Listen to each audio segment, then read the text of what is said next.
C'est ici, plus exactement au village artisanal de Libreville, qu'un groupe de touristes occidentaux a été attaqué au couteau par un homme de nationalité tchadienne. Selon ses propres dires, l'homme pratiquerait l'islam radical et s'est dit très remonté par les mesures prises par Donald Trump, président des États-Unis. En effet, certains États africains sont sur la liste noire des États-Unis et leurs ressortissants se sont vus interdire l'accès sur le sol américain pour leur implication dans les actes de terrorisme. Le village artisanal de Libreville est très connu pour sa variété d'objets de collection, ce qui fait de lui un lieu très fréquenté par les touristes occidentaux. Muni d'un couteau, le djihadiste s'est approché du couple en leur proférant les injures avant de crier « Allahu Akbar ». Va s'en suivre plusieurs coups de couteau sur un homme de race blanche devant les commerçants abasourdis. Des témoins relatent les faits. En fait, moi j'étais de passage. J'étais aussi au village artisanal. Bon, après, il y a eu deux blancs qui sont venus dans le marché. Ils venaient acheter les objets d'art ou quoi, je ne sais pas. Et après, on a vu quelqu'un un peu de suspect. Quand il a vu les deux blancs, il a sorti le couteau. Venir sur les deux blancs, commencer à agresser au moins peut-être 4 coups de poignard ou 5 coups de poignard. Et voici comment les gens sont arrivés. Venir rattraper, séparer, essayer un peu d'écarter. Et les blancs sont tombés. Et après, ils sont allés avec eux à l'hôpital et on est resté avec le monsieur en question. Le monsieur en question, on a essayé un peu de lui poser des questions, qu'est-ce qu'il va ou qu'est-ce qu'il ne va pas, mais il ne parle pas le français. Il parlait leur langue musulmane, Allah Akbar.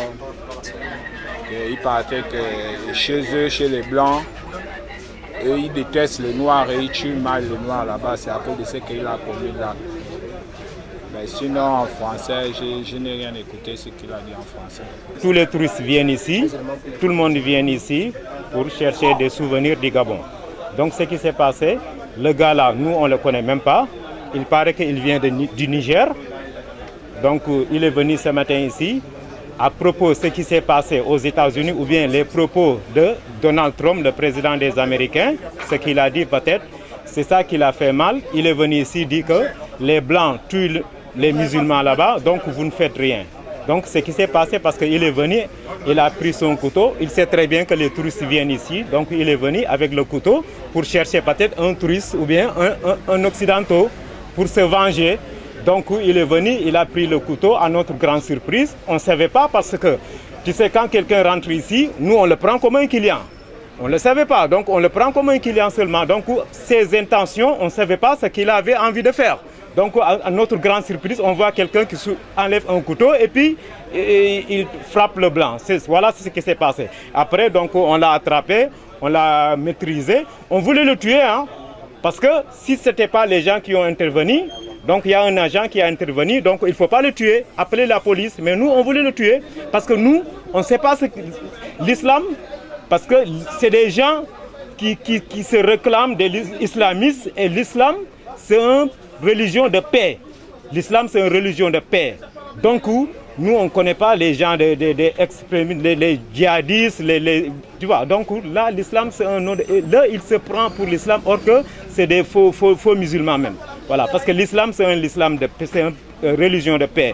Malgré tout. Grièvement blessé, l'homme a été transporté illico presto dans une unité de soins où sa vie court un réel danger.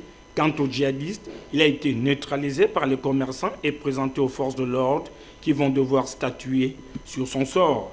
Un seul fait regrettable après cet acte odieux, le lieu où s'est déroulée la scène n'a pas été bouclé par les forces de l'ordre comme cela se passe partout ailleurs, car rien ne nous dit que cet homme a agi de façon solitaire.